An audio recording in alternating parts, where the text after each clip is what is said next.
Hello बच्चों, स्वागत है आप सभी का एडुअल क्लासेस के इस यूट्यूब चैनल पे। जैसा कि आज की क्लास में हम लोग सबसे इंपॉर्टेंट चैप्टर जो अपने पास था मानव नेत्र, उसका दूसरा लेक्चर करने वाले हैं। ठीक है ना, ये उसकी दूसरी वीडियोस है। इसके अंदर हम लोग सबसे पहले समझेंगे कि आखिर पिछले क्लास में हमने सबसे पहले क्या देखा था, उसके बारे में देख लेते हैं। देखिए, पिछले क्लास में हमने देखा था कि मानव नेत्र की आखिर संरचना किस तरीके से होती है, मानव नेत्र के अंदर कौन कौन से भाग होते हैं, तो सभी भागों का नाम हमने देखा था। ठीक है ना। अब आज की क्लास में हम लोग देखेंगे कि आखिर मानव नेत्र द्वारा जो किसी भी वस्तु का प्रतिबिंब बनता है वो किस प्रकार बनता है।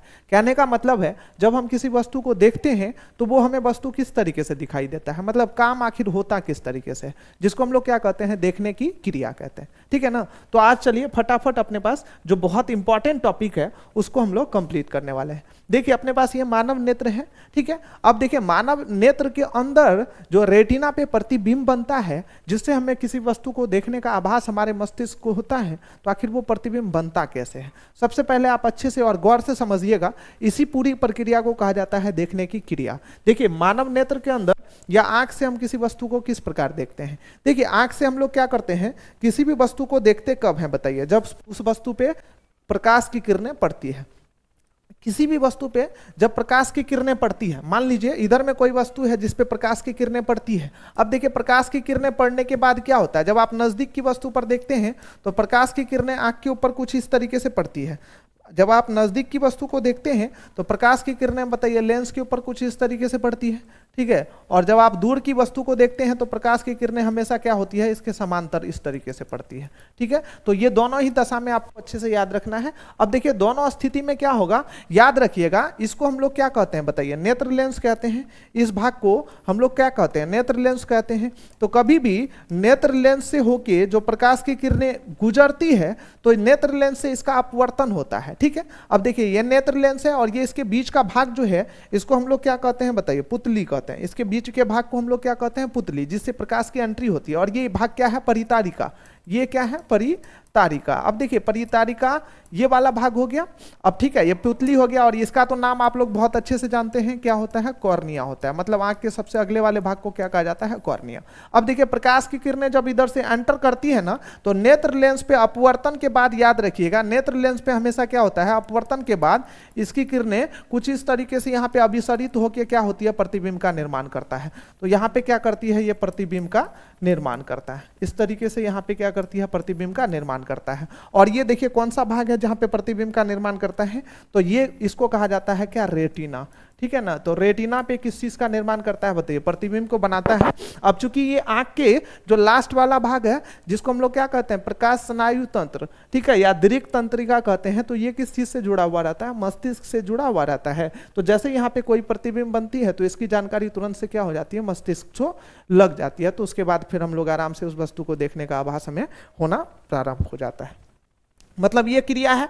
आप ये समझ लीजिए ना, किसी भी वस्तु पे जब प्रकाश की किरणें पड़ती है तो भाई प्रकाश की किरणें परावर्तन के बाद आंख के लेंस पर पड़ती है। ठीक है। किरणें जो है सीधा किसके ऊपर पड़ती है, इधर से गुजरते हुए, मतलब कह सकते हैं हम लोग पुतली से होकर, या परितारिका के बीच से जो इसका मध्य का जो बीच का खाली स्थान है जिसको हम लोग पुतली कहते हैं, उधर से होकर प्रकाश की किरणें सीधा कहाँ पर जाती है बताइए, नेत्र लेंस पर जाती है। अब नेत्र लेंस पर पहुंचने के बाद अपवर्तन की घटना होती है और अपवर्तन के दौरान इन दोनों किरणों को, या जितने भी प्रकाश की किरणें होती है उसको क्या करती है, ये सीधा अभिसरित करती है किस चीज पर, रेटिना पर। और रेटिना पर अभिसरित करके एक प्रकार से प्रतिबिंब का निर्माण करता है। तो इसलिए हम लोग जिस भी वस्तु को देखते हैं इसी तरीके से हमारे इस रेटिना के ऊपर प्रतिबिंब का निर्माण होता है। अब देखिएगा, इसके अंदर कहीं ना कहीं रेटिना का प्रतिबिंब का निर्माण करने में बहुत बड़ा जिम्मेदारी है, बहुत बड़ा इसका कह सकते हैं इंपॉर्टेंस है, बहुत महत्वपूर्ण भाग है। इसके अलावा देखिए, परितारिका जो होता है, परितारिका का भी बहुत महत्वपूर्ण भाग होता है, बहुत महत्वपूर्ण काम होता है। अब देखिए, परितारिका का क्या काम होता है, आपको मैंने पिछले क्लास में ही बोला था, परितारिका जो होता है ना, एक तरीके से सिकुड़ने और फैलने वाली डायफ्राम के रूप में रहती है। मतलब सिकुड़ती भी है और फैलती भी है। अब देखिए, ये सिकुड़ती फैलती क्यों है पता है, इसलिए फैलती है, कभी भी ये क्या करती है, एक तरीके से प्रकाश की मात्रा को कंट्रोल करती है, नियंत्रित करती है। किसकी मात्रा को नियंत्रित करती है भाई, प्रकाश की मात्रा को नियंत्रित करती है। कभी कभार जब कम रोशनी होता है और उसमें हमें यदि वस्तु को साफ साफ हम नहीं देख पाते हैं, तो वहां पे क्या होता है कि ये परितारिका इस तरीके से फैलती है, जिसके कारण प्रकाश की अधिक मात्रा क्या होता है, हमारे आंख के अंदर प्रवेश करता है और तब जाके हम उस वस्तु को क्या कर सकते हैं, साफ और क्लियर स्पष्ट रूप से देख पाते हैं। तो देखिए इसके अंदर ये ऑटोमेटिक सारा सिस्टम है, जहां पे क्या कम प्रकाश जब जैसे ही होती है तो इसको अपने आप जो है ना इस चीज का आभास होता है, और इसके बाद क्या हो जाता है, ये परितारिका जो है ना दोनों तरफ फैल जाती है। फैलने के बाद इससे ज्यादा से ज्यादा मात्रा में प्रकाश की रोशनी जो है वो आंख के अंदर प्रवेश करना शुरू कर जाता है, जिससे हमें स्पष्ट रूप से वस्तु का कहीं ना कहीं प्रतिबिंब बनता है, तो जिससे हम वस्तु को भी क्या कर सकते हैं, स्पष्ट रूप से देख पाते हैं। अब देखिए जब बहुत अधिक मात्रा में प्रकाश होता है, आंख के बाहर बहुत अधिक मात्रा में प्रकाश होता है, तो होता क्या है, जो आपतित बहुत प्रकाश की किरणें हैं और बहुत ज्यादा मात्रा में है, तो इस स्थिति में परितारिका जो है ना ये क्या हो जाता है, फैल जाता है। फैलने के बाद बताइए इधर के बीच का मध्य भाग जो है वो क्या हो जाएगा, छोटा हो जाएगा।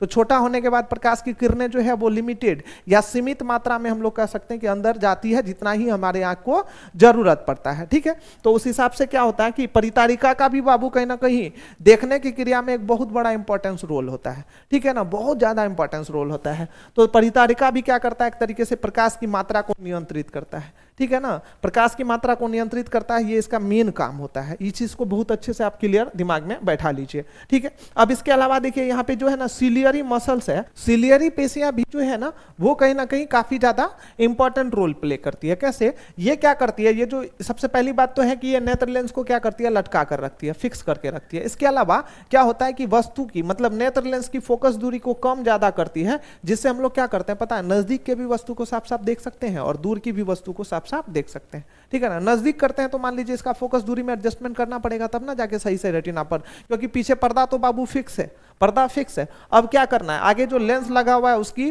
फोकस दूरी को कम ज्यादा करके ही इसी पर्दा पर फोकस किया जाएगा। ठीक है, ठीक है ना, तो इसलिए इसमें होता क्या है कि सिलियरी मसल्स जो हैं, जो लेंस को लटका कर रखता है, वो इसके फोकस दूरी को कम ज्यादा करता है, सिकुड़ता है और फैलता है, जिसके कारण क्या होता है, इसकी फोकस दूरी एडजस्ट होती है, जिससे हम लोग नजदीक की भी वस्तु को देख लेते हैं साफ साफ, और फिर क्या दूर की वस्तु को भी साफ साफ देख लेते हैं। अब देखिए इसके अलावा एक अपने पास बहुत ही ज्यादा इंपॉर्टेंट टॉपिक है, समंजन क्षमता। समंजन क्षमता कहने का मतलब है, देखिए क्या, जैसे मैंने क्या बोला, सिलियरी पेशियां जो है इस तरीके से जो नेत्र को यहाँ पे लटका कर रखती है, नेत्र लेंस को, इसके अंदर क्या होता है, एक तरीके से ऐसी क्षमता होती है जो क्या करता है, नेत्र के फोकस दूरी को कम ज्यादा करता है। इसको क्या कभी मतलब फैलता है, कभी सिकुड़ता है, जिससे क्या होता है, नेत्र की फोकस दूरी कम ज्यादा होती है। ठीक है, तो अब इसी क्षमता को क्या कहा जाता है, समंजन क्षमता कहा जाता है, याद रखिएगा। जिससे हम लोग क्या करते हैं, दूर की भी वस्तु को आराम से देखते हैं, और बाबू क्या नजदीक की भी वस्तु को आराम से देखते हैं, क्योंकि नजदीक की वस्तु का भी ये क्या करता है, रेटिना पर इमेज बनाता है, और दूर की वस्तु का भी क्या करता है, दूर की वस्तु का भी इमेज कहां पर बनाता है बताइए, रेटिना पर बनाता है। तो इस तरीके से रेटिना पर फोकस करता है, तो ये दूर की वस्तु हो गई, और ये क्या नजदीक की वस्तु हो गई, जिसका कहां पे, इस तरीके से रेटिना पर ही दोनों स्थिति में क्या करता है, फोकस करके प्रतिबिंब का निर्माण करता है। अब देखिए लेंस के अंदर जो इस तरीके की क्षमता होती है, जिससे अपने फोकस दूरी को कम ज्यादा कर नजदीक या दूर की वस्तु का स्पष्ट रूप से रेटिना पर प्रतिबिंब बनाती है, इसी क्षमता को कहा जाता है समंजन क्षमता। ठीक है ना, इसी क्षमता को क्या कहा जाता है, आंख का समंजन क्षमता। तो मतलब हम लोग कह सकते हैं आंख के नेत्र लेंस में या आंख के सिलियरी पेशियां द्वारा नेत्र लेंस के फोकस दूरी को घटा बढ़ा करके नजदीक या दूर की वस्तु का साफ साफ और स्पष्ट रूप से रेटिना पर प्रतिबिंब बनाने की जो क्षमता होती है, उसे हम लोग क्या कहते हैं, समंजन क्षमता कहते हैं। चलिए यहां तक तो क्लियर है। देखिए ये दूर की वस्तु का हो गया, क्योंकि दूर से हमेशा क्या होता है, समांतर किरण पुंज आते हैं, और नजदीक से हमेशा क्या होता है, कुछ इस तरीके से नजदीक के किरणें जो है ना उसको अधिक फोकस करके नजदीक तब जाके करना पड़ता है। तो इस स्थिति में इसकी फोकस दूरी को क्या करना पड़ता है, देख लीजिए, मतलब लेंस की मोटाई को बढ़ाना पड़ता है। ठीक है, तो लेंस की मोटाई को बढ़ाते हैं, जिससे फोकस दूरी इसका क्या हो जाता है, कम हो जाता है, और जाके फिर किरणें कहां पर अभिसरित हो जाती है, रेटिना पर, जिससे क्लियर और साफ इमेज बनता है। ठीक है, यहां तक क्लियर है।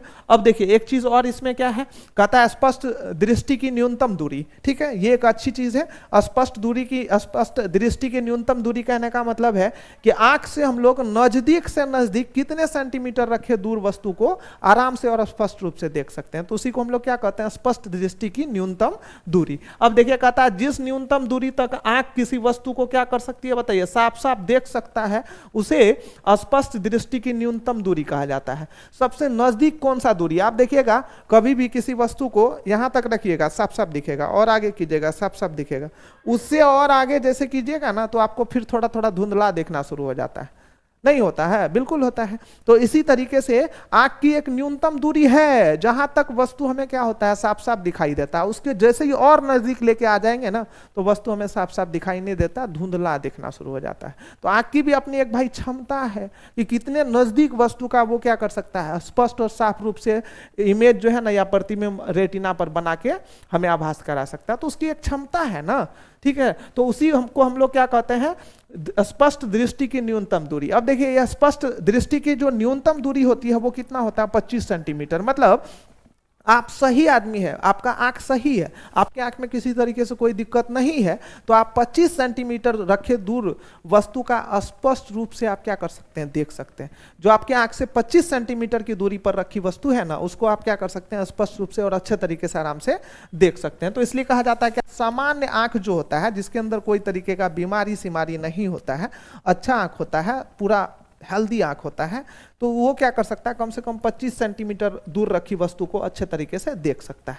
तो इसलिए उसकी न्यूनतम जो स्पष्ट दृष्टि की न्यूनतम दूरी है वो कितना होता है, 25 सेंटीमीटर। तो आपसे पूछा जाता है कि भाई बताइए सामान्य आंख की स्पष्ट दृष्टि की न्यूनतम दूरी क्या है, तो आपका आंसर क्या होना चाहिए, 25 सेंटीमीटर है। इसके अलावा देखिए इसको हम लोग किस चीज से इंडिकेट करते हैं, डी से इंडिकेट करते हैं।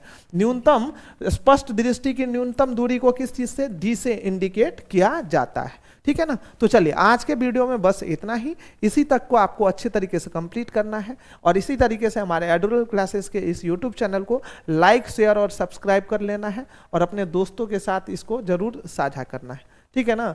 और अपने दोस्तों को भी बताना है कि इस तरीके की जो है इंपॉर्टेंट कॉन्सेप्ट को और बहुत आसान और सिंपल भाषा में यदि आपको समझना है तो जाके आप एडुलर क्लासेस को आज ही क्या कर लीजिए, सब्सक्राइब कर लीजिए और उसके साथ लगातार जुड़ के क्लास कीजिए, आपको बहुत मजा आने वाला है, ठीक है। तो आप भी अपना काम कीजिए, हम भी अपना काम करेंगे, तब जाके काम बहुत अच्छे से होगा। चलिए मिलते हैं हम लोग फिर नेक्स्ट वीडियो में, तब तक के लिए आप सभी का बहुत बहुत धन्यवाद।